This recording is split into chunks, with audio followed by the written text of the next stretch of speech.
Good afternoon, everyone, and thank you for joining today. I would like to welcome each and every one of you to our webinar today. I would like to thank Dr. Amira Deep for making this possible. Actually, it was rather hectic for her to arrange this because of the schedule and everything. So thank you so much, Dr. Amira. I would like to ask everyone to mute the mic until we start the questions. After we finish the presentation, please. Thank you so much.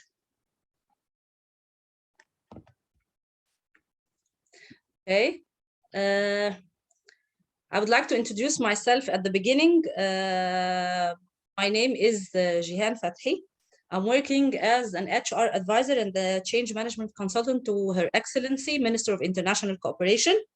I have been working for more than 27 years. I'm an MBA holder, major human resources. I've been working for quite some time in different business sectors, but in HR mainly as a function, as well as being a certified instructor. I was lucky enough to work in the AUC as a freelance instructor, where I have learned a lot actually, and it's time to give back some of what I have learned in the AUC. I've been working in the governmental sector in restructuring for quite some time, actually in 4 governmental institutions specialized in the restructuring.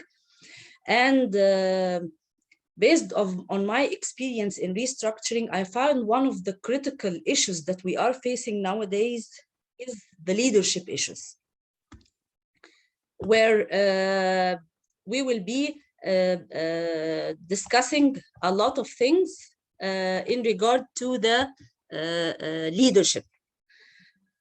Some of you are not hearing me properly.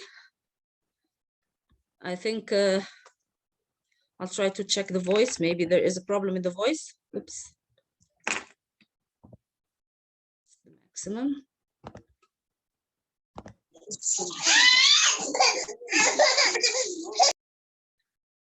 So the leadership nowadays is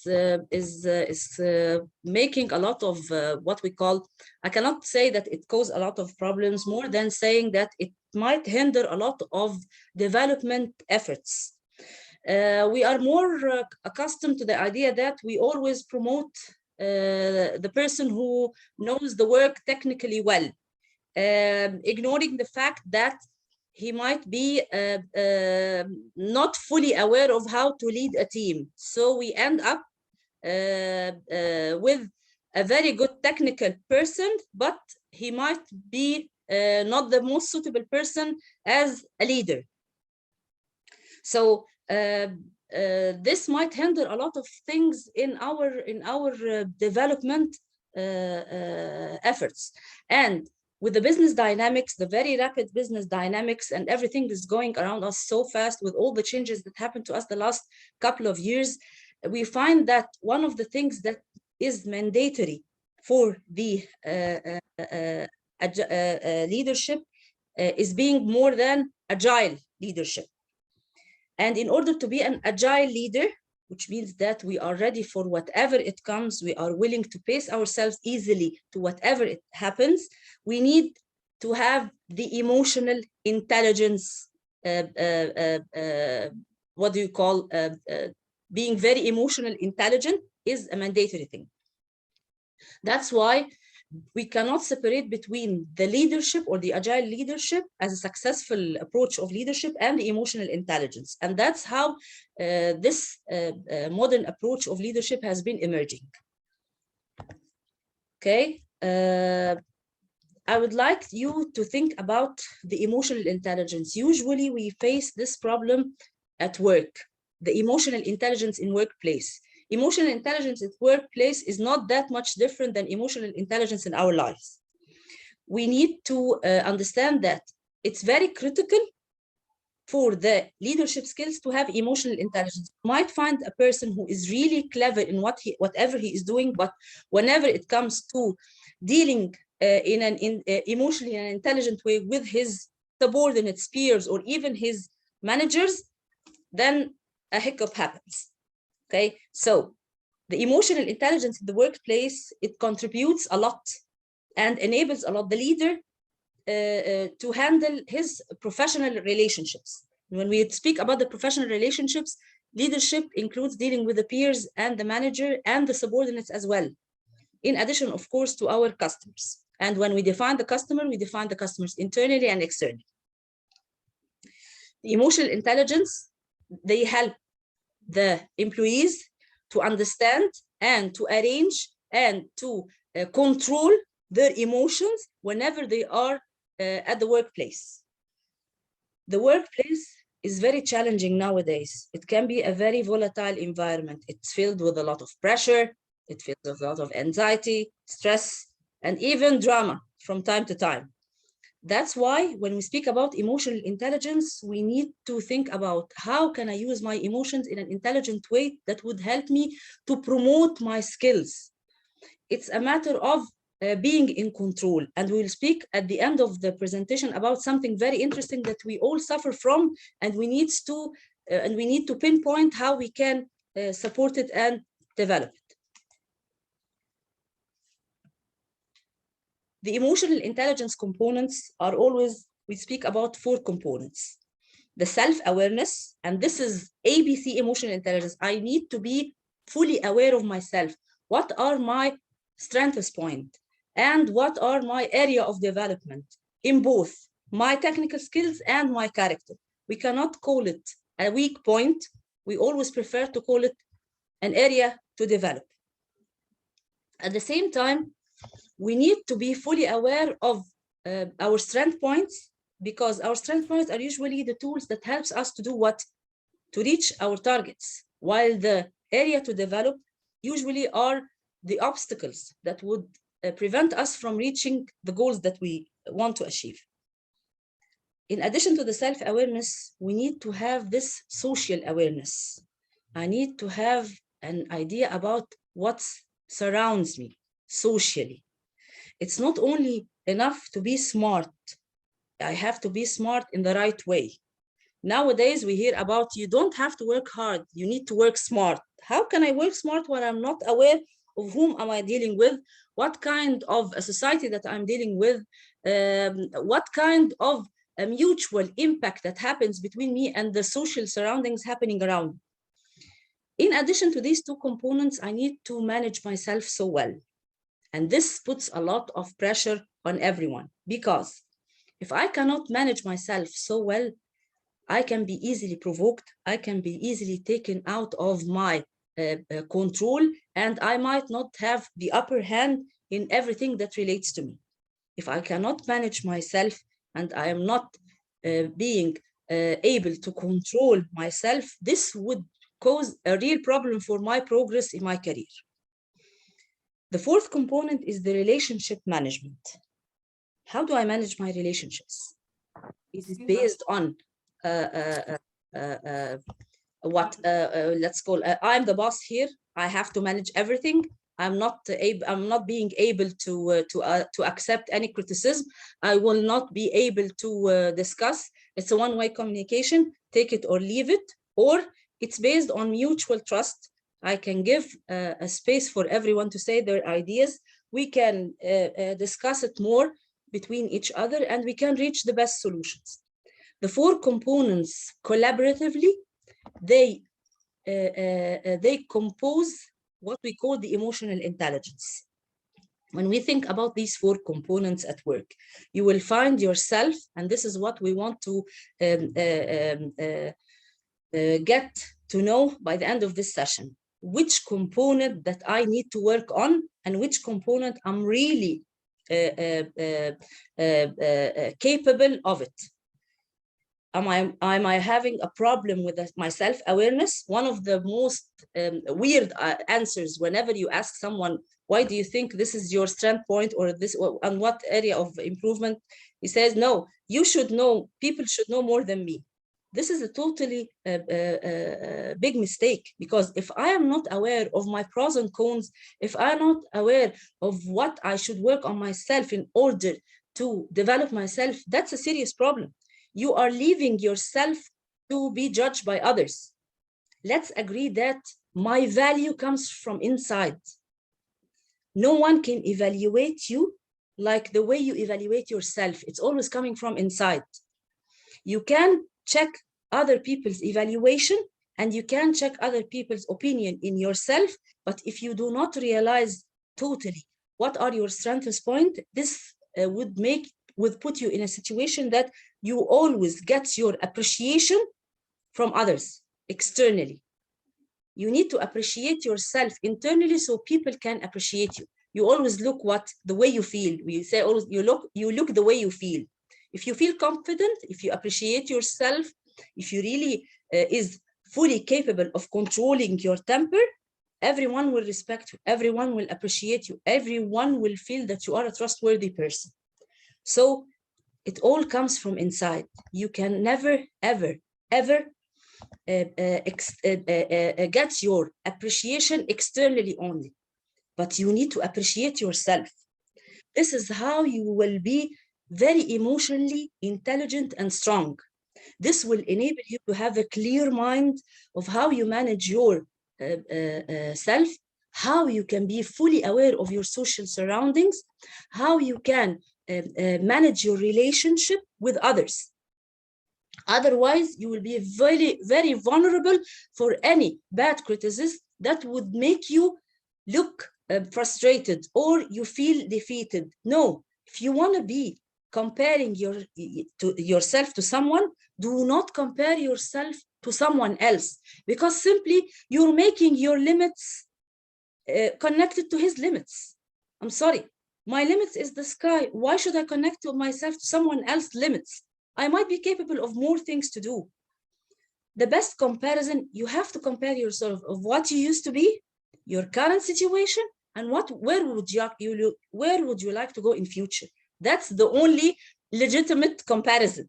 Otherwise, you'll always seek acceptance from others. You'll always seek success and acknowledgement from others, recognition of others. If it doesn't happen, then your efforts are gone. No.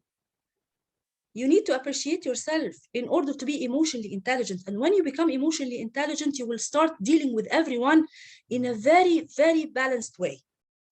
That's why when we speak about the emotional intelligence at work, we don't only speak about the people who are in authority. We speak about us as an employee, because at the end, whoever is in a leading position still reports to another leader. So at the end, we are both leaders and employees. So these 4 components, I need you after this session to think very carefully. What component should I work more on? Am I really aware of what's going on around me? That would make a big difference in your life.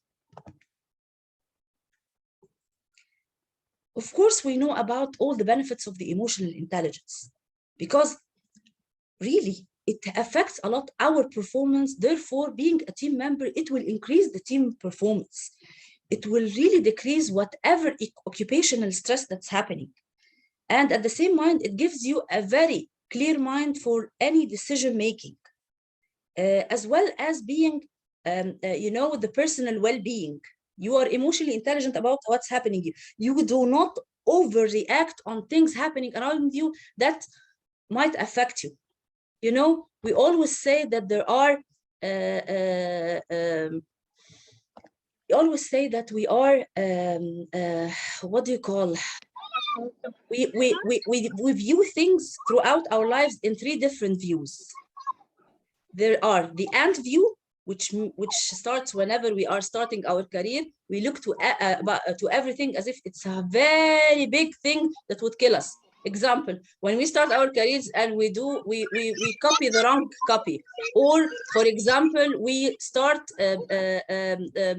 someone is blaming us for something. We think that this is the end of the world and we're about to lose our jobs, where actually we lack experience, we lack knowledge, we lack skills, and we still look to the things much more bigger than their actual size.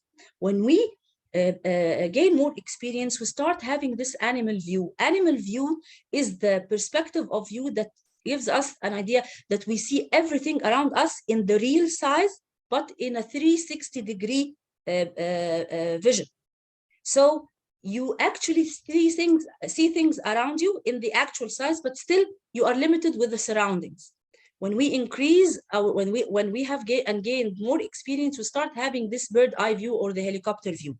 Now we see things smaller than its size, but actually in a context. This helps us a lot to realize what we should focus on and what we should get upset about.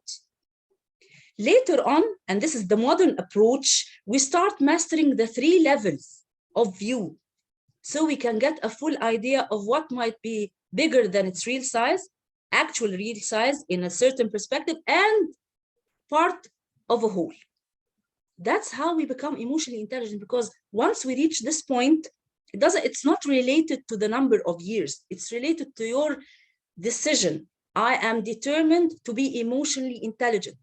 I will not anything get into me. I will really focus about what's important. It's all about prioritizing what should be a priority in your life to spend your emotions on and use your emotions in a very intelligent way. Definitely, when you find yourself in a team that have a high level of emotional intelligence, you will find the turnover is less. And one of the things that would really contribute in a successful leadership is being emotionally intelligent.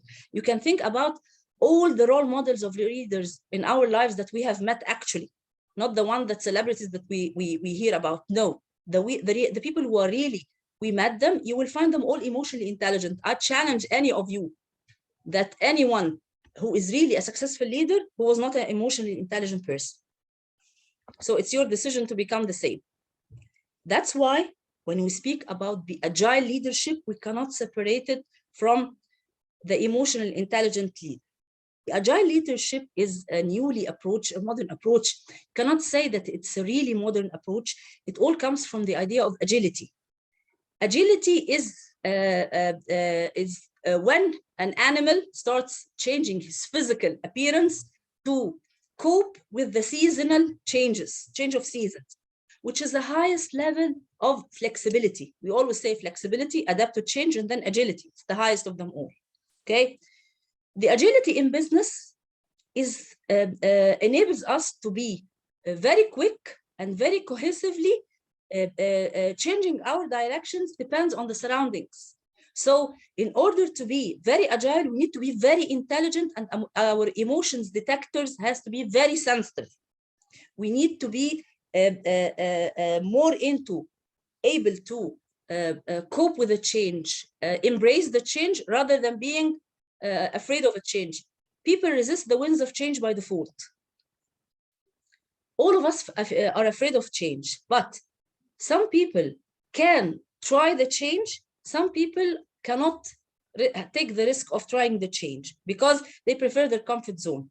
Agility is whatever change is happening, we feel comfortable trying it. And if you are a leader that really has this agile management style, you will be very calm in face of pressure.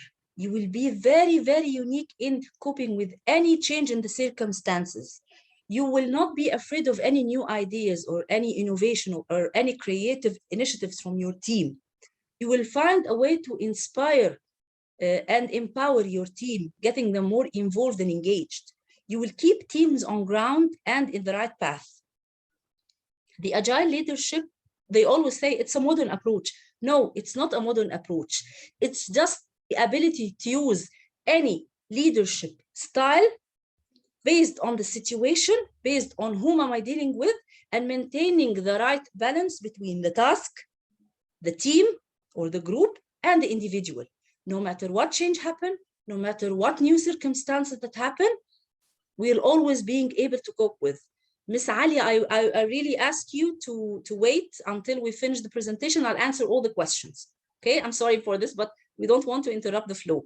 Miss Ali Atiya, keep yourself. Yes. Okay. Yes, yes, no worries, no worries. Thank you. So it's not a modern approach. it's more into the most appropriate approach that would help us cope with whatever change is happening to us. We cannot deny that the last couple of years have changed a lot in the business model or across the world. We never thought that we will take training online. We never thought that we have a lockdown and work successfully from our houses. We never thought that digitization can be true, but actually it did. We never thought that social distancing, after a while, we can cope with. So a lot of things has happened. A lot of businesses now are changing their business models. They're changing their marketing plan to cope with the idea that the world is actually at your fingertip, and we can look around us and see all the political and the economical circumstances happening around us now are actually affecting the companies and the organizations. If the leaders there are not agile enough to cope with whatever is happening, they are in deep trouble. So the agile leadership, even if they think it's a new approach, but actually it's the most appropriate approach. You cannot say that it's new, rather than saying that it's more suitable, more appropriate, because the circumstances happening around us enforce us to adopt such a leadership style. The true agile leaders are really re-engaging their teams. They are trying to make their organizations more vital. Now we are hearing a lot about the expression of a living system. The organizations are not machines or a system. They are more into living systems because there are people running things, working. So it's a living system. We are now adopting this agile leadership style so we can change the way the work is being done. It is actually for the next generation of business leaders. That's why we encourage people to adopt it from now. So whatever change will happen, and because let me give you an example. When COVID started spreading, we thought that it will stay for 1 year, 1 year and a half, couple of years, and then things will get into normal. Nothing is normal anymore. Define normal.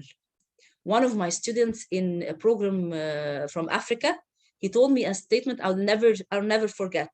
He told me, ma'am, this change is coming to stay. So there is nothing called the regular circumstances, the normal circumstances. No, there is something called we have to be ready. So adaptive leader that we hear about, and there is the agile leader. The adaptive leader, he's more into adapt to change. He brings change to the organization, guides the organization through a change, and he will encourage people to embrace the change. While the agile leader is more concerned about the people and the process that will be affected by the change. He will be able to adapt change very quickly, regardless how the situation might unfold. So it's a very high level of adaptive leader. Adaptive leaders can bring the change, can guide the organization to change, while the agile leader is much more progressive. He's more concerned about how the process will be changed, how the people will be changed, how this will be affected. I have to be ready to the impact on people and the process. And being ready means being proactive. So he's actually further steps ahead. They focus on the needs of others. They acknowledge other people's perspective, and this is one of the main things that in our let's say in our countries, in our country, it might be a little bit difficult because of the traditional type of leaders, traditional type of people in charge. Acknowledging other people's perspective does not mean that you are wrong. It means that you are mature enough and strong enough to realize that there are different ways to do things. It's not a deficiency in your decision. It's more maturity to take the right decision. Okay. It's also includes providing the care and the support needed by the employees in order to meet their work and personal goals. So we are moving more into coaching and mentoring approach. We involve others in the decision where appropriate. We build a sense of community with the team rather than a workplace. Simply, when you find an agile leadership, you'll find the team is very happy to work with this person. They are happy to go to the workplace. If you find a successful team or a very enthusiastic team, always search for the leader, the team leader. You will find him very agile to whatever is happening. This also leads to very high level of engagement and more trust. We can see that the relationship among the team members are very strong, and as well as having a very strong relationship with other stakeholders, which brings us to the emotional intelligence component of managing the relationship. It's very difficult to find an agile leader who is not aware of himself or the social surroundings, or he cannot manage himself. He cannot have the full control himself or manage the relationship around him. And that's why when we speak about the agile emotional intelligence, we speak about how we can promote the collaboration in agile team. It includes a lot of practices. Some of us might be doing it without knowing that this is an agile leadership practice. Some of us are doing it or practicing it because this is part of their characters. And some have learned from other agile leaders that they have worked with. The agile leadership is a bigger umbrella for the adaptive leaders. Okay, because the agile workplace, it's very flexible, it can adapt whatever happens, including the customer requirements. And this is one of the challenges the retail business is facing right now, that there are a huge change in the customers' preferences. If they are not agile enough to cope with this, then they are in a very real problem. The agile emotional intelligence is being aware of, being capable of managing emotions within the workplace, as well as using it to lead the teams to the very higher success level. And this brings us to a very, very important topic that surprisingly not a lot of people are aware of or even talks about it that much: the emotional hijacking. Hijacking is always, we hear it about the airplanes. They hijacked an airplane. Well, actually, our emotions usually hijack us. Hijack what exactly? Our minds, our rationale. Whenever we are feeling angry about something or someone, the anger puts some barriers around our minds. You know, when there is a horse in a track, in a racetrack, they always put they block his eyesight so he can only see the racetrack. Actually, anger blocks our minds to see only one direction. What is this direction? I have to pay back. I have to answer hard.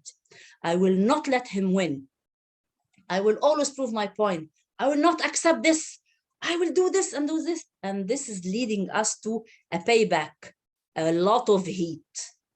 You find yourself acting in a lot of heat towards the person in front of you. We always hear this statement: do not take any decision or respond if you are angry. Wait until you cool down. Why we've been told this throughout our lives? Do not get angry, do not take a decision when you are angry, for a very simple reason. The anger is in, we only focus on one direction, getting even. Once we cool down, the barriers around our minds that blocks any rationale and pushes us to paying back or getting even, suddenly when we cool down, all these barriers go down and we see what? The big picture. Once we see the big picture, we realize whatever we can, whatever might happen are a consequence of our actions. That's why a lot of people, when they act upon anger or based on anger, once they cool down, they start regretting or thinking, if I have waited, I could have acted better. Oh God, I had all the right to do a lot of things and I wasted it by being angry. Seeing the full picture makes you feel in control. the bird eye view. I see everything. So if I acted like this, the result will be so. If I pay back now, no, it's better to wait. Why should I raise my voice? I can say whatever I want in a very quiet tone. So this will be a good thing to get even without losing your temper. The emotional hijacking is simply allowing your emotion to be in control, to have the upper hand. The emotional hijacking is simply placing your mind and rationale aside and letting your emotions to be in control. All of us face this in our workplace, whether we act back because we are very and emotions doesn't have to be anger only. It can be sympathizing. It can be overreacting. It can be sorrow. It can be frustration, not only anger. Emotions are a lot, various emotions. But once you start giving the opportunity for the emotions to hijack your mind, make the feelings are in control rather than the rational thinking, you start acting in a behavior that you might lose a lot of things. And try to think about things that you have gone into the extreme emotional behavior, and whether you have gained a lot or lost a lot. And by the way, emotional hijacking, usually if people think that they are getting even, the win is a very short-term win. It's not a long-term win. It's not sustained. When you allow your emotion to hijack your mind, you are simply giving the chance for your emotions to control your mind. You're simply giving the chance for your rationale in your mind and all your experience to step aside. Okay, so the emotional hijacking, we always overcome it with several techniques. Like, for example, when our parents used to tell us, don't get angry, just count to 10. Well, actually, this is one of the techniques that the researchers have acknowledged, that counting numbers until you cool down is one of the approaches, surprisingly. Another thing, disconnect yourself from this situation immediately that provokes you. Either you get out or you start breathing exercises. You breathe for counting to 4, and you inhale counting 4 times, and you exhale counting on 4 times. This cools you down so much. You have to do it at least for a couple of minutes. Some people, they overcome the emotional hijacking by simply trying to think about something very positive. Among all what's happening, yes. Once they think about something positive, they will find themselves cooling down. The idea is cooling down. You can let your emotions appear, but you do not allow them to appear more than they should, because this is not a self-management sign. Whenever people are really crying a lot, overreacting, shouting, yelling, angry, nervous, this is all more than it should, in emotions that appear more than it should. So it's hijacking the situation. It's hijacking your ability to manage yourself. That's a serious obstacle in leadership. Imagine a leader who allows his emotions to hijack any situation or hijack his rationale. How this leader would control a team or be a role model, or even encourage or motivate the team to work. They will always be afraid of his reaction. Think about it throughout our lives. We have met a lot of people who are actually allow this emotional hijacking. That's why when you speak about the emotional intelligence and the agile leadership, we need to make sure that it's built on the agile leadership. It's built on a lot of degree of emotional intelligence that typically the leader may possess.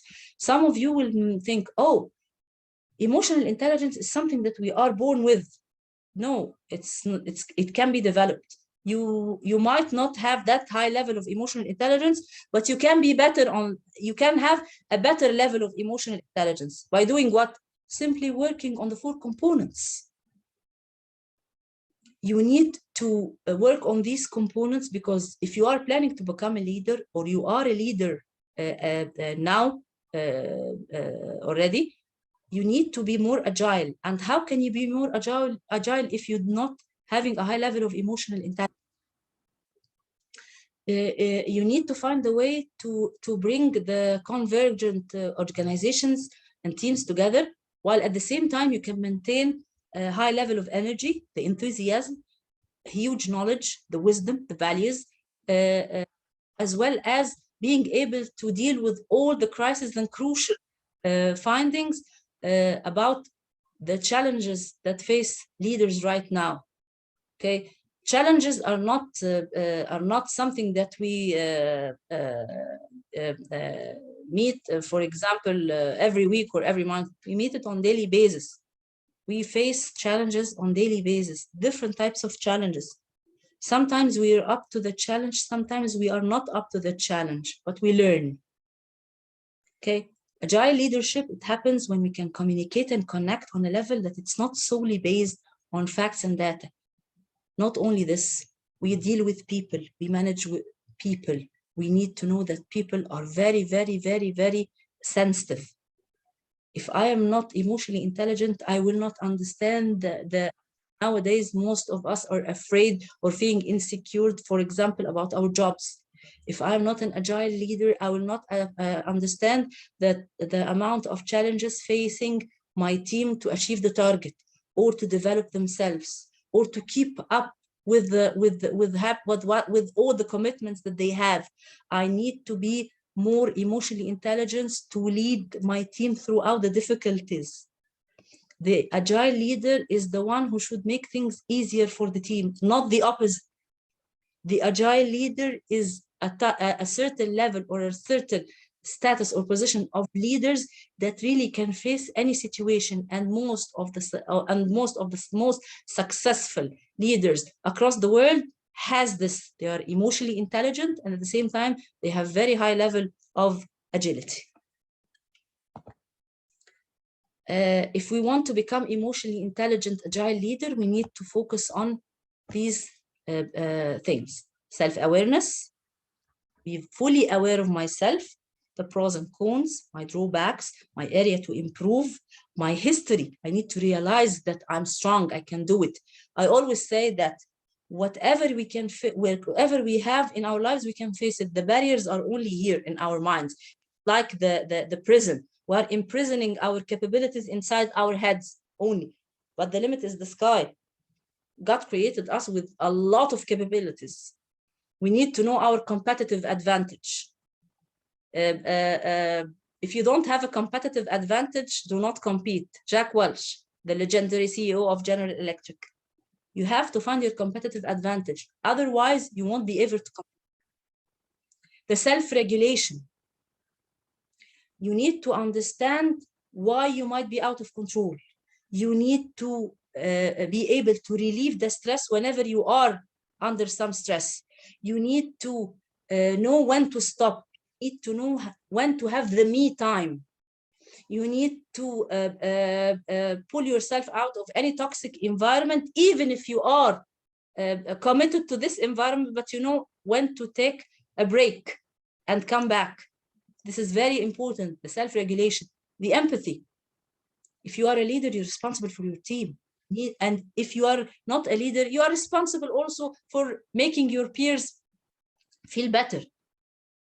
For empathy with the customer, you need to take time to see situations from the other side of the river. Put yourself in the other people's shoes. Get to know the employees, get to know the peers, get to know how to manage your managers, how to recognize the capabilities of others and do not overload them. The issue of pushing our teams to do the maximum thing while actually they're not capable of doing it, we need to take them gradually so they can reach the level that we are expecting them to do. The motivation is very important. The studies have proved that the non-monetary motivation actually affects more or has a more impact rather than the monetary motivation, the thumb up, the thank you, good job, never before, you're really an accountable person. This is very important because people around us, they need to hear appreciation and recognition. If you, that's, just put yourself in their shoes. Sometimes you need to hear it. That's why I'm telling you the appreciation comes from inside.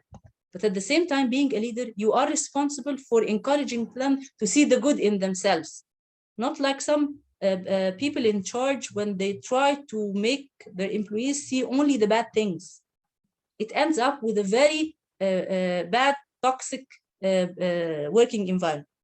The social skills are very important because simply social skills are more into public speaking, being able to express yourself, saying, they always say it's not about what you say, it's how you say it. One of my colleagues at work, I've learned this from her. It's not about what you say, it's how you say it. It's very important because I might say something that is very important, very useful in a way that make people unwilling to listen. Be an active listener, pay attention to all the details, focus on the non-verbal behavior. Also resolve all the workplace conflicts. Resolve all the workplace conflicts whenever they arise. And that's how we come to an end to our presentation. I hope it was interesting to you.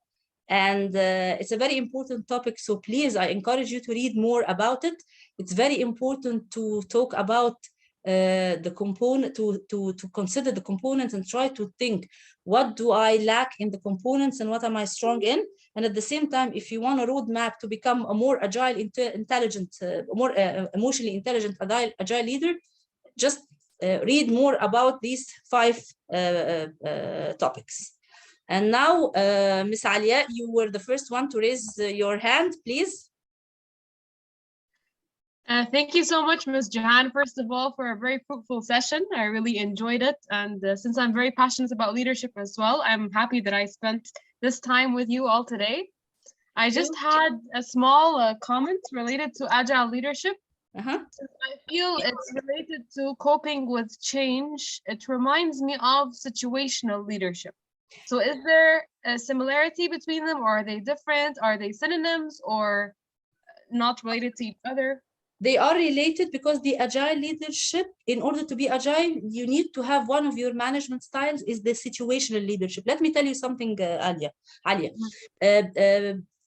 At my early beginnings, of course, all ladies are very young, not that old. So at my beginnings, we always been studying that you have to have your management style, you have to have a leadership style. Okay, with the development of the HR, you start hearing about the hats, wearing different hats, 6 pinking hats of the Bono. Okay, yeah. The situational means that I am acting based on the situation. I'm using the leadership style that suits the situation. The agile leadership is a higher level. It's not only about the situation. I'm more into anticipating what the change might have an impact on my employees or on my team or on the processes I'm working on. In addition, that being an agile leadership makes you're not afraid of any situation. No, you are willing and ready for whatever happens. The situational leadership means that I act based on the situation, while the agile leadership, it's bigger concept. It makes you really proactive, being ready for whatever happens. I hope this clears the... Yes, thank you so much. Thank you. Yeah, Yasser? I'm sorry. Sorry, yes.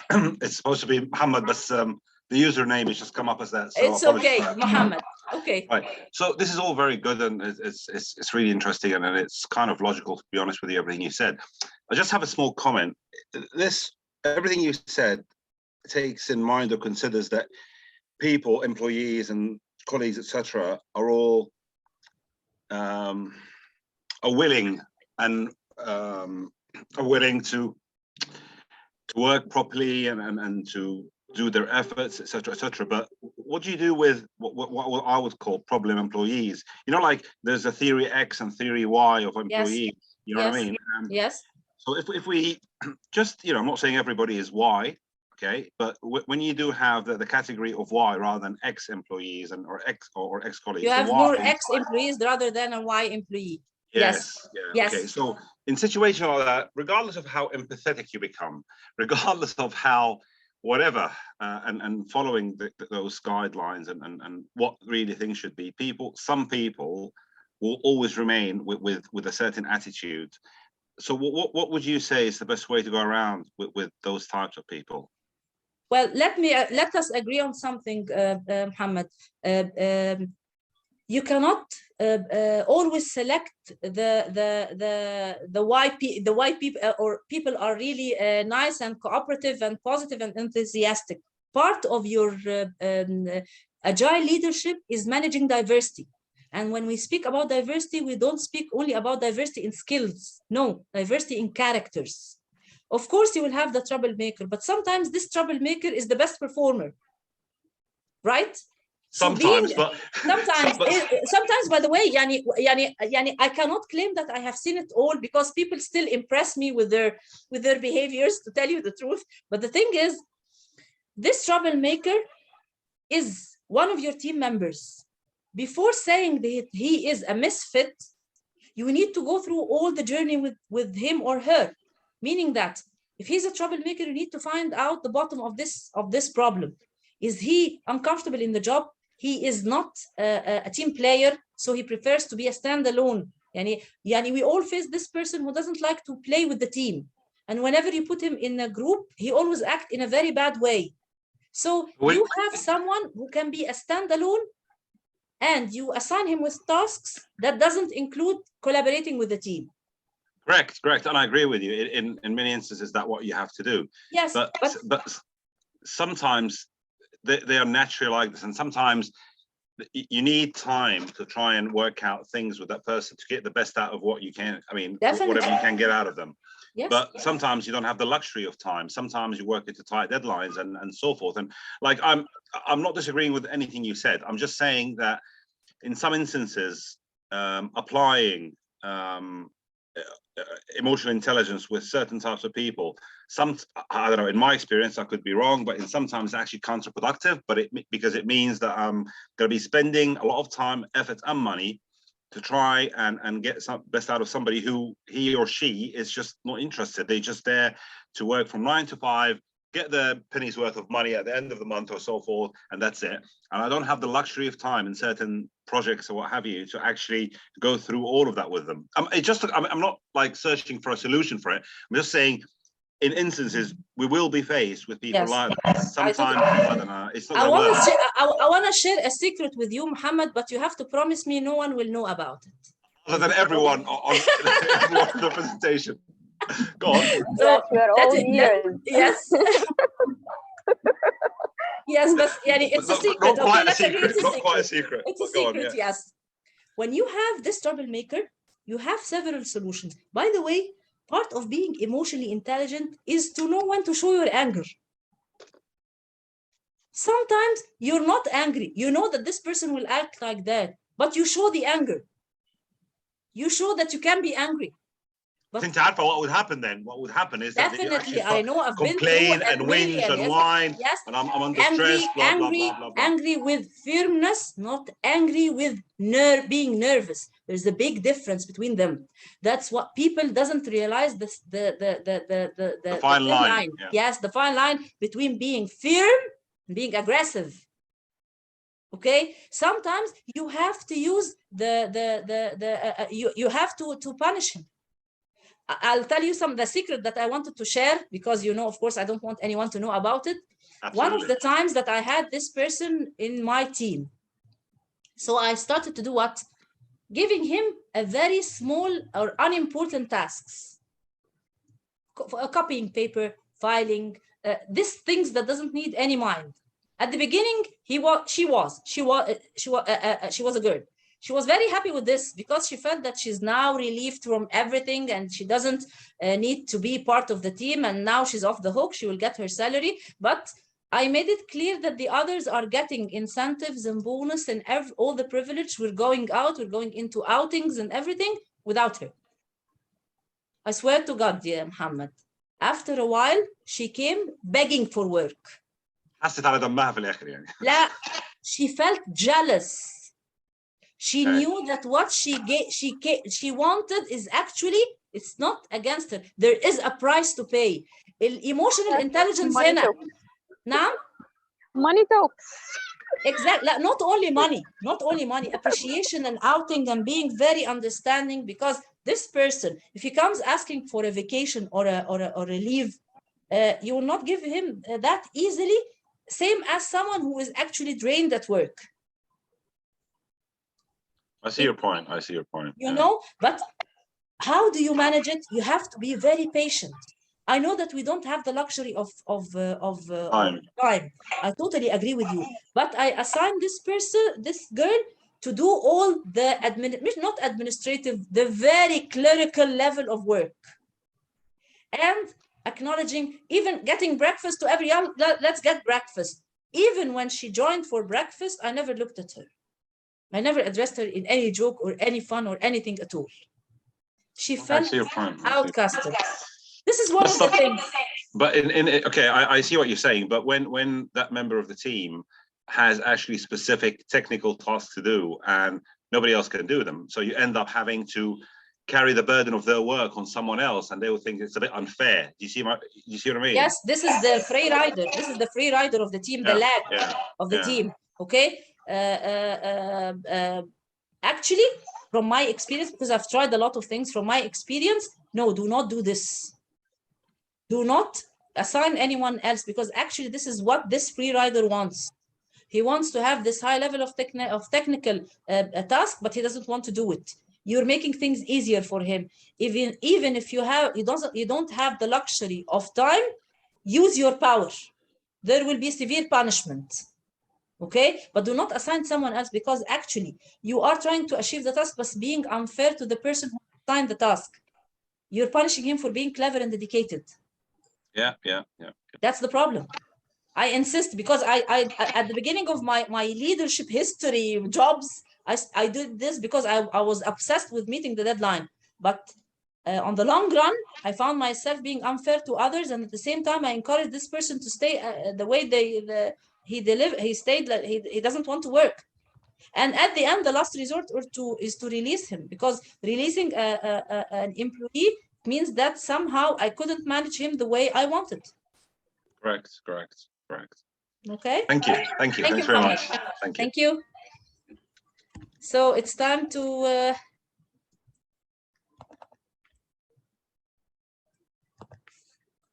anyone else would like Nagla, she was asking the same question about the attendance.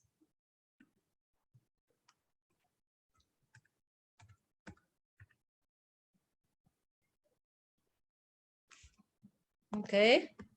So yes, sorry. It's okay. Go ahead, please. Yes, I was asking myself why they are writing their emails.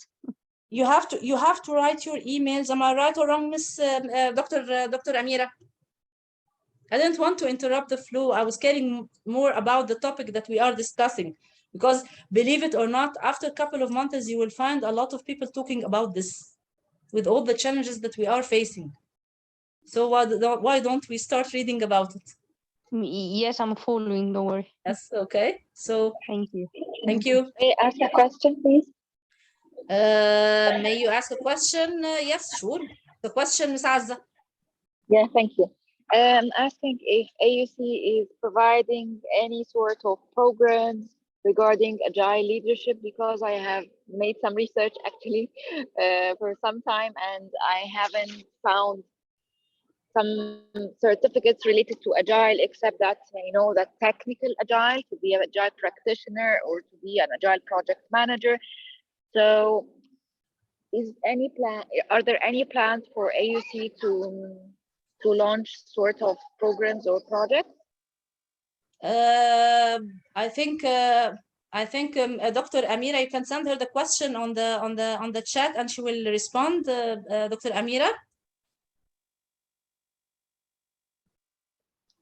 Muhammad, again, tell me.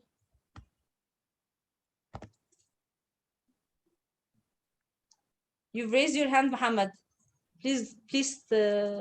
Sorry, I had my thing on mute, so I muted it now. It's okay. Go ahead. The question is related to the question that the participant just mentioned about courses and programs, what have you. There's one thing I just want to ask. Do you know anything about Scrum?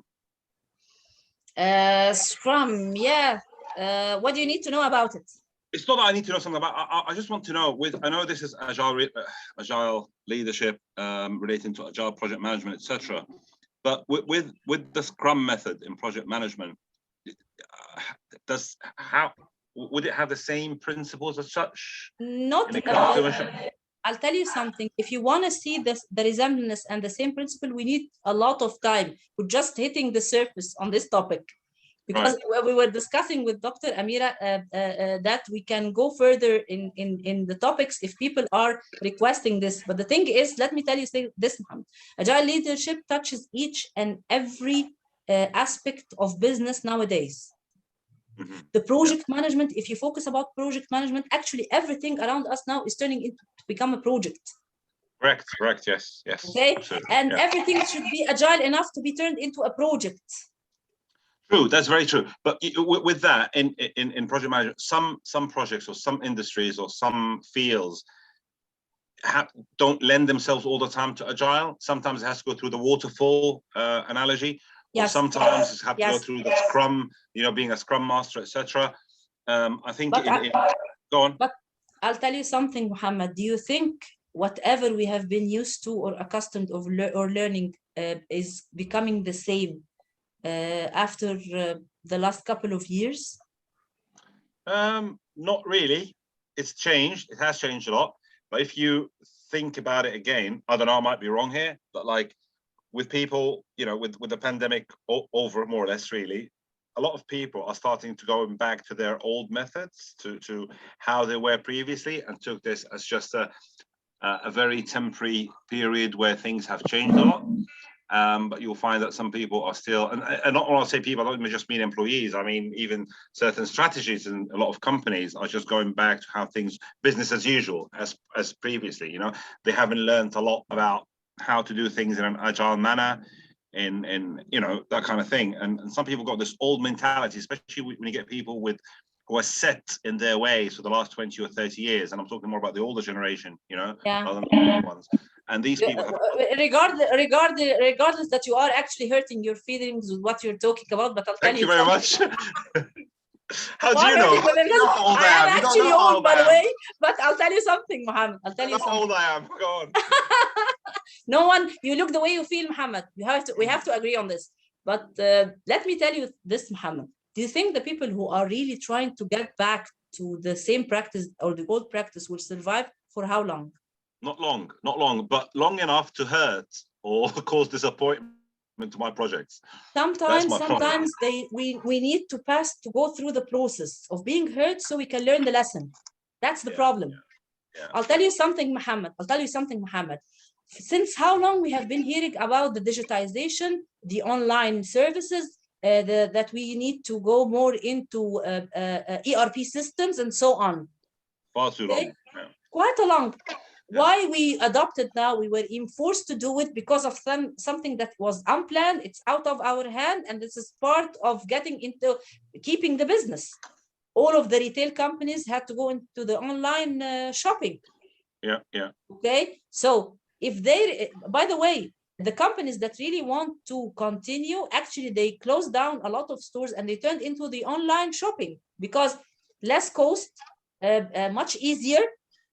And at the same time, it's more coverage. It's more coverage. Yani, a lot of very famous retail organizations did so, and it saves a lot of things. But here came the problem in our country, where managers or leaders capable enough or managing the teams remotely.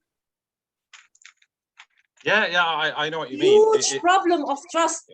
huge problem of technology resistance, huge problem of a lot of things. That's the problem. Yeah. So at the end, whoever wants to go back is taking a risk of being left behind or losing the business. They choose to learn the hard way. Let them learn the hard way. Yeah. Hamad, let's agree on something. Yeah. Do you have the power to change people? No, not really. No. You have the power to change what? Myself. Exactly. And that's by changing yourself, the way you perceive things, the way you react towards things, the way you express yourself.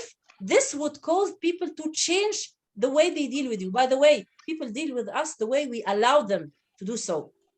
True. Yeah. Okay? Yeah. So you cannot change people, but you cannot change yourself. You have only control on yourself. Correct. Okay? Yeah. Thank you. No Mr. Amr Abdel Qadir. Thank you very much. But I need to mention to something about one of the team, someone in the team. He extreme emotional. I mean that please send an email as an official email to receive any data. He said, please, I can do it by phone. After deadline, why Ahmed didn't send the email? Now I can do it by phone. I go to the person to get data. Why? Finally, I found him. I don't like emails. Someone can be sad from this mail, something like that. The opposite side, he is very emotional. He can't do anything officially. So how can we deal with this person? Strictness and fairness, but in a calm way. You have to tell him that these are the rules. You cannot do things unofficial. You are accountable to deliver things officially. This is our way. This will affect your performance appraisal. This will affect your evaluation. I'll tell you something, Amr, and it reminds me of an incident of a lady I've been worked with for I think 15 years ago. 15 years ago. Yes, she was a small girl, and whatever happens, she starts crying. Okay, she cries a lot. If you ask her for a work, she cries. If you tell her that this should be updated, she cries. If she's sitting alone, she cries. We tried to help and find out what's the problem. And at the end, it turned out that this is her way to get away from responsibility. So it might be. Yes. So now you tried being empathetic, but at the same time, as a leader, you are responsible for results. You are accountable for the results. So you need to impose the way things should be done. Official ways are only accepted if you are not delivering in the official and as I asked for. I will consider this as non-delivered task. Very simply, calmly, but with fairness. One time by one time, and once you continue adopting this approach, you will find one of two things: either he will comply or he will leave. That's it. Because at the end, Amr, you need to do this in a very, being an emotional, intelligent, agile leader doesn't mean that you need to become a country club manager. Okay? You don't have to be very lenient with, no, you need to manage your emotions in a way that would make the team understand that you are agile enough, but when it comes to setting rules and taking disciplinary action, you are capable of doing it, because this is also an emotional intelligence. You're expressing your anger in a very wise way that would make the team members realize that they did something wrong. Yelling is not correct. Insulting people is not correct. Calling them with bad words is not correct. But showing fairness and strictness and with some anger, without aggressiveness, that's how you can manage yourself.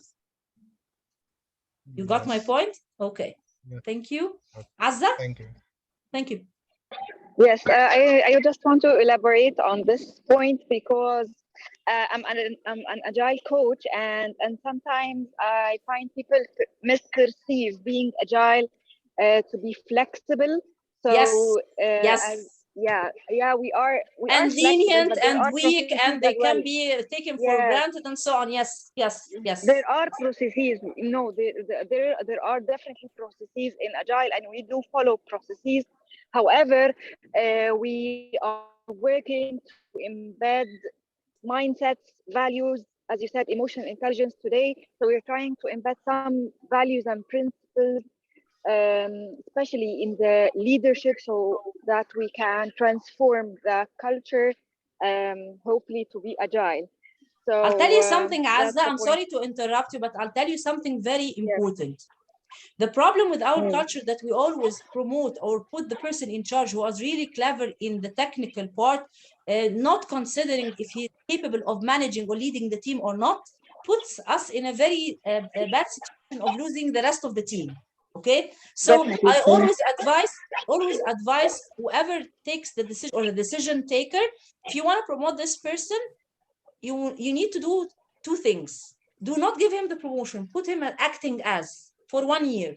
During this year, start giving him courses, prepare him, give him the right tool to lead people. Do not throw him in the ocean and tell him, okay, I'm expecting you on the other side. You know? Exactly. Correct. This is not going to hurt. You actually want him on board. You want to promote him, but at the same time, you're teaching, you're coaching him. Exactly. Of course, being or putting development plan for people and selecting successors in order to prepare them for leading positions is the best thing. Sometimes, like Muhammad said, we don't have the privilege of time. We don't have that much candidates. Okay, no problem. Put him acting as and start equipping him with the necessary knowledge and practices for a whole year, so he will be ready to take the lead. You know? Yes, and you can use you can use as well the 360 surveys. You can use a lot of things. You can use a lot of you can use the psychometric tests to pinpoint exactly where's the drawback and to which level. I mean, yes.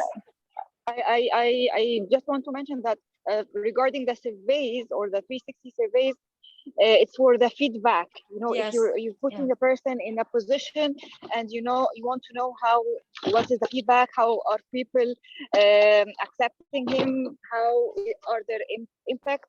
So getting regular feedback about the management style of this person doesn't even have to be a manager. Just a person. We have to encourage. We as agile coaches, we do encourage people to ask proactively for feedback. It doesn't have to be something to be put in their performance review.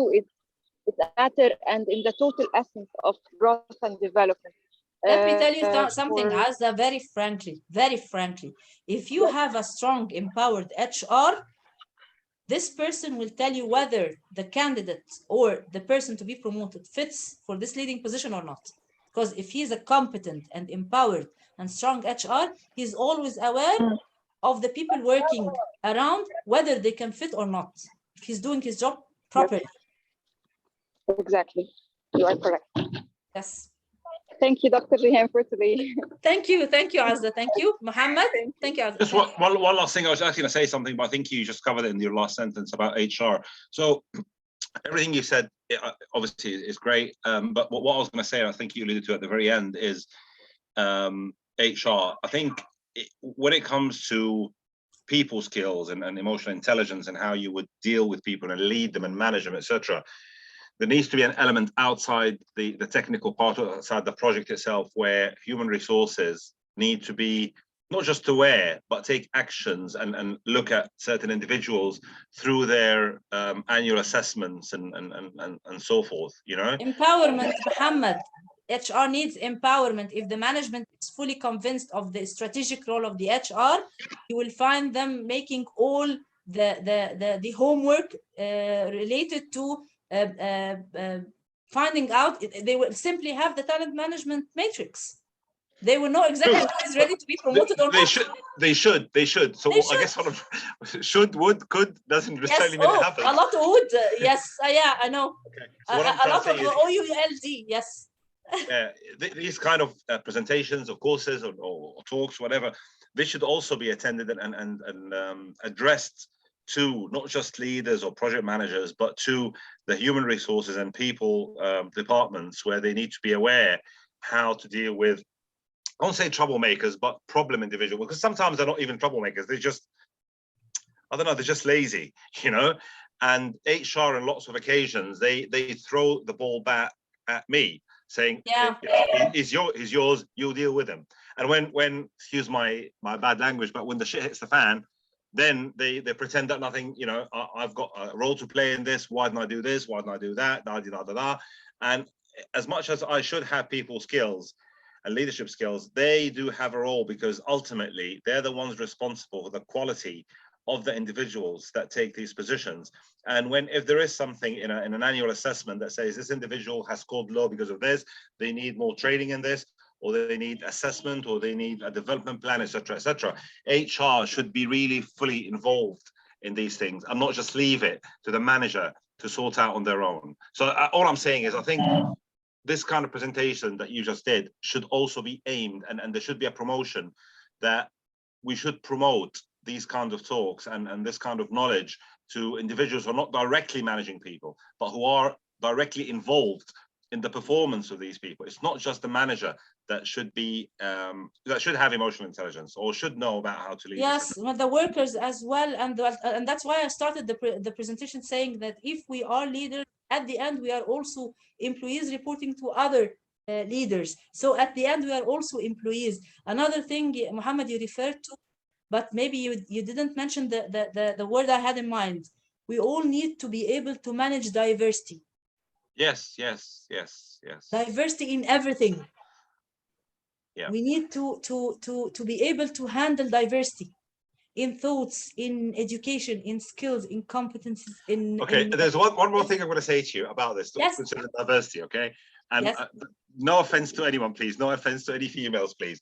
I have encountered in the past where a certain individual is a low performer. She wasn't a good performer at all. And her excuse was always that we're being sexist, and that because she's a woman, you know, we're not giving her the right things, we're not dealing with her correctly. And the whole issue became what do you call it? It's just discrimination, just because she's a woman, and it had nothing to do with her gender. It all had to do with the fact that she's not an excellent performer. But to try and escape this, just throwing the ball back at us by saying that the reason things are not going well is because we're discriminating against her because she's a woman. Now, this could happen in some instances, but it isn't. It's a card. It's a card that some people play, you know? A lot of cards are being drawn on the table to justify low performance, Muhammad. Nowadays, people cannot, no one accepts the fact that they are not doing well. We always try to maintain the peace of mind, our inner peace, by finding excuses. One of the excuses, the like, dislike, the bias, the gender inequality, the being fanatic to whatever, and so on. But the thing is, do we evaluate people for inputs or outputs? Definitely outputs. The gender is an input.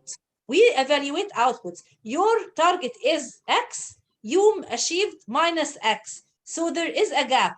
Very simple. You have your KPIs, you have your SMART objectives, and it's all numerical. Okay, so you're supposed to achieve X, you did not achieve it. Why is this? And by the way, she is emotionally intelligent in victimizing herself. Yes, the victim role. Yes, of course. Yes. Okay, so would you be fooled with this?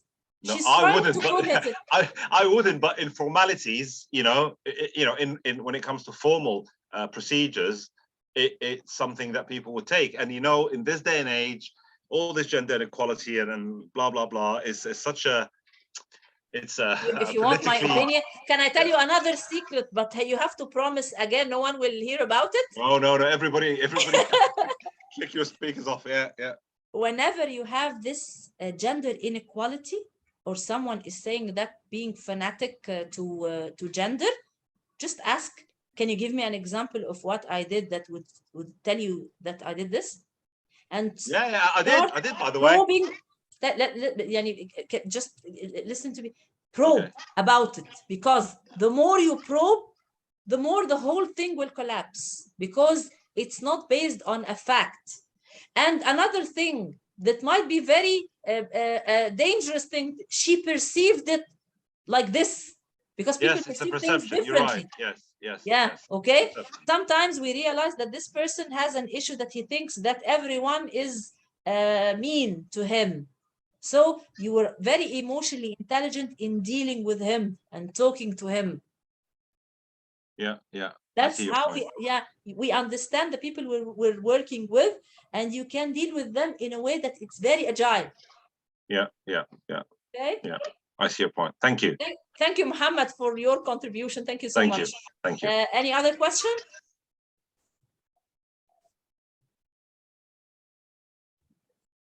Anyone would like to ask anything? Mr. Fathi Ramadan, go ahead, please.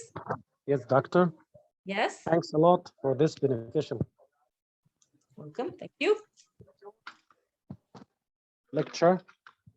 I cannot hear you properly. I only heard the thank you, but didn't hear the question. Thanks a lot for this great lecture. You did great. Thank you. Will there be certificates? Certificates in this, it's only a 1 hour webinar. I don't know if there's I don't think there's a certificate, but all right. I just want to add something. Please. In 2008, I was working in Saudi Arabia in one of the private secondary schools. Okay. Luckily, I enrolled in emotional intelligence course, and my colleagues, he's taking a course in emotional intelligence. What will he do with it? Is it beneficial? And they mocked at me. And by the end of the year, most of them were sent to Egypt, and I stayed because of applying emotional intelligence. That's so you were a pioneer in the field of emotional intelligence. I was in Taif, those who throw stones on Prophet Muhammad. The hardest place on earth. Oh. But I used emotional intelligence to adapt with them. And I think they said I did great. I'll tell you something, Fathi. Yes. This name is very dear because it's my late father's name. But I'll tell you something, Fathi. As I said, the barriers are only inside your head. One of the things that we face in our workplace are the peer pressure. Why? Yes. They don't want to adapt this, and they are saying and mocking you so you can let go. So they will feel what? Normal. Yes. None of us have gained any new knowledge. They look at you as an irregular person. Yes, and being persistent to apply what you have learned, you proved them wrong. Not only this, actually, they lost their jobs. Yes, I worked outside Egypt in Kuwait, and I've seen the emotional intelligence practiced by different culture. You know, the Gulf countries are multicultural societies, so you learned a lot. I know. You learned a lot. Yes. Okay, so you defied their mocking and you win.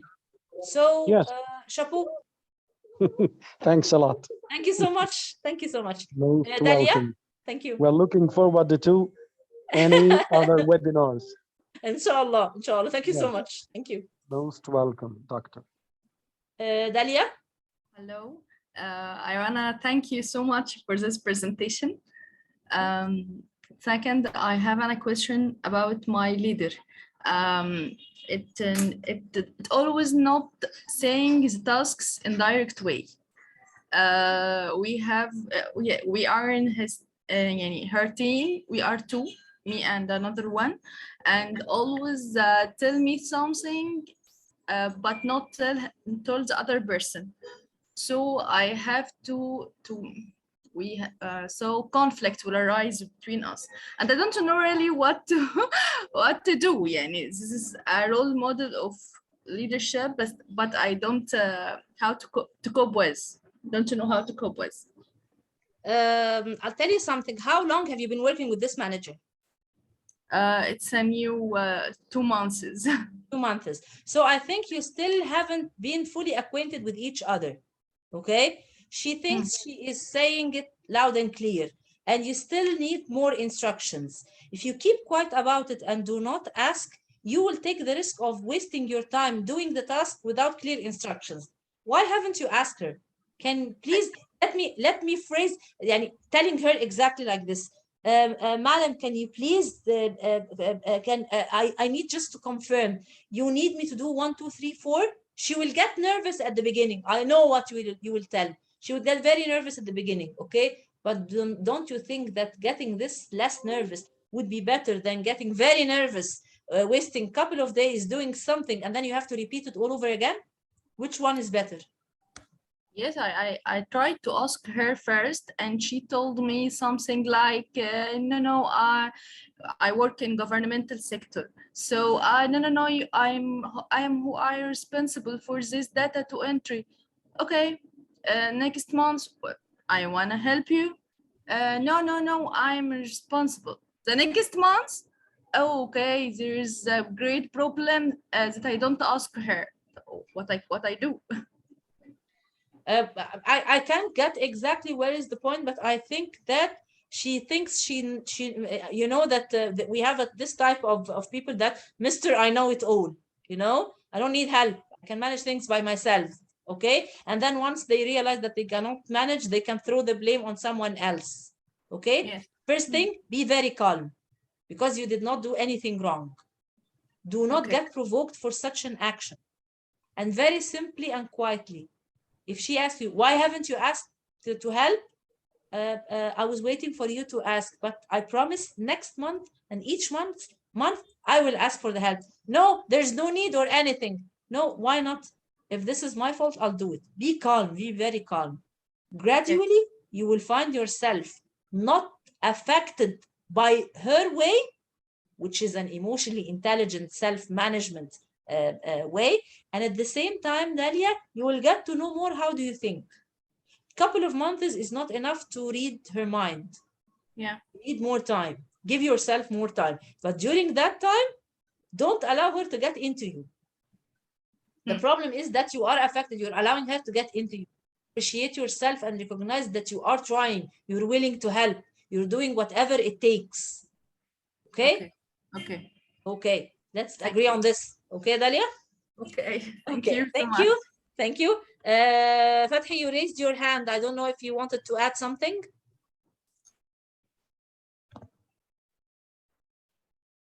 I don't know if you are still there, but I saw you raising your hand.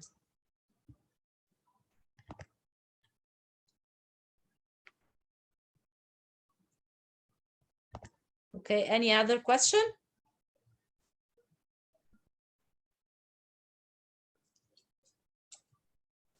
So I guess that's it.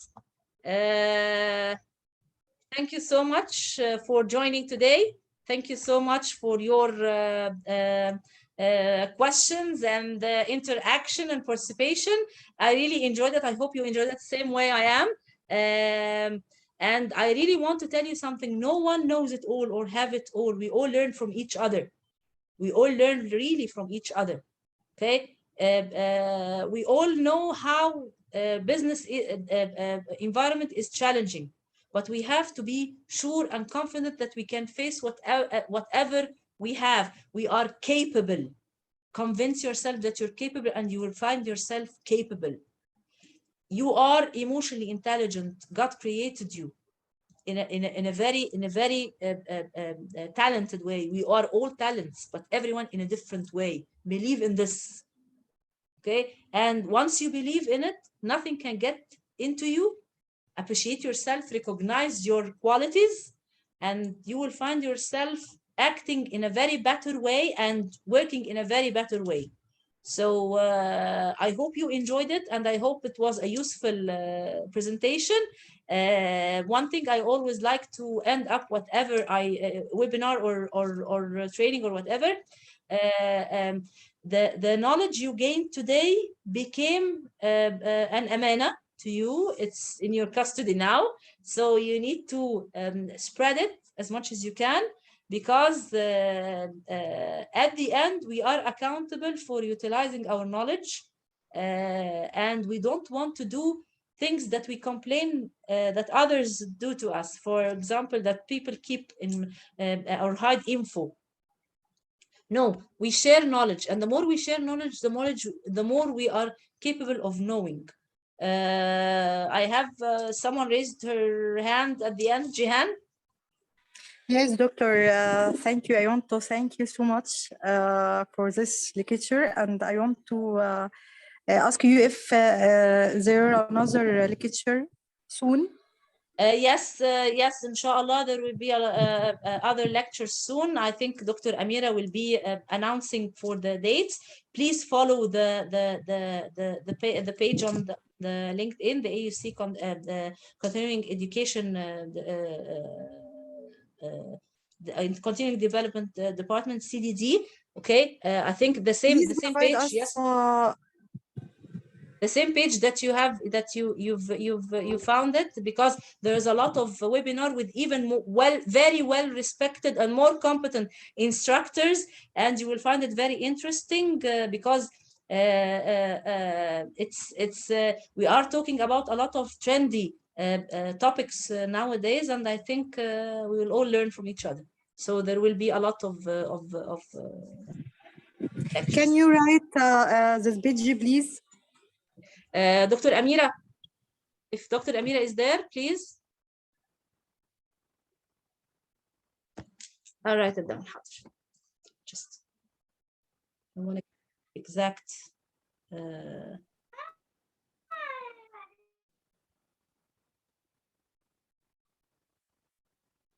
Oh, I have a problem now with the internet. So it's the AUC dash. Okay. Write it in the chat.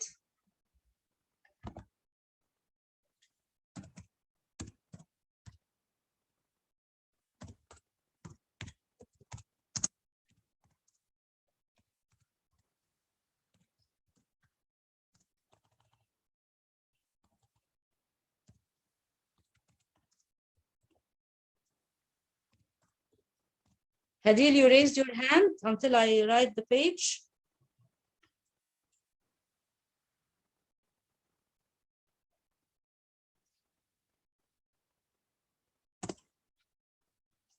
You will find it on LinkedIn.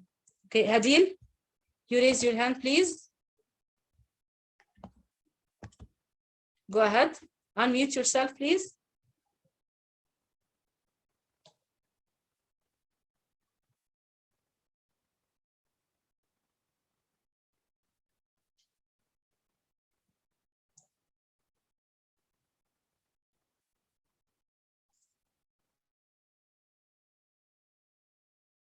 Hello?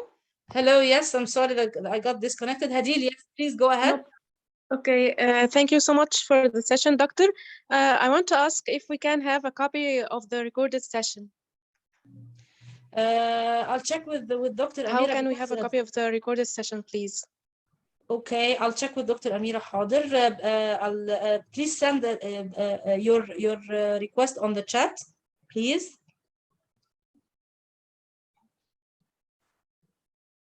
Okay, and Dalia, go ahead, please. Doctor, is there any workshops that to practice emotional intelligence? To practice emotional intelligence? Yeah, it's like a practical session or something like that. Practical session, you mean a workshop? Yeah. Okay. I don't have something in mind right now, but let me check. I'll tell you something. I'll leave to you. This is my email. Okay. You can write it down. You can send me whatever request. I'll answer you back. Thank you so much. Thank you. Okay, so Do you mind just sharing your email once again in the chat box? sure, right now. Okay. Is this okay? That's it? Perfect. Thank you. Okay.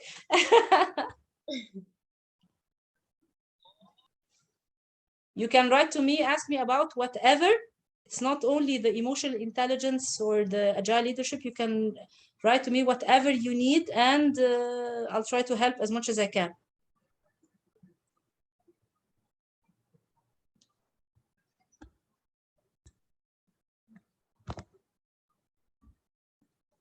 Okay.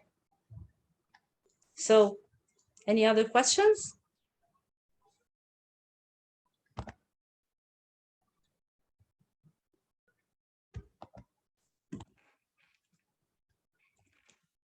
Thank you, Doctor.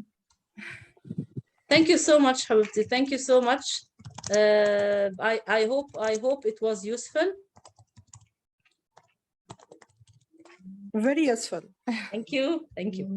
Wishing you all the best. I know how hard it is and challenging it is nowadays, and I think we can help each other in this. So thank you. Wishing you all the best, and I hope to meet you in other lectures and webinars. Bye-bye, Doctor. Bye-bye. Thank you. Thank you so much.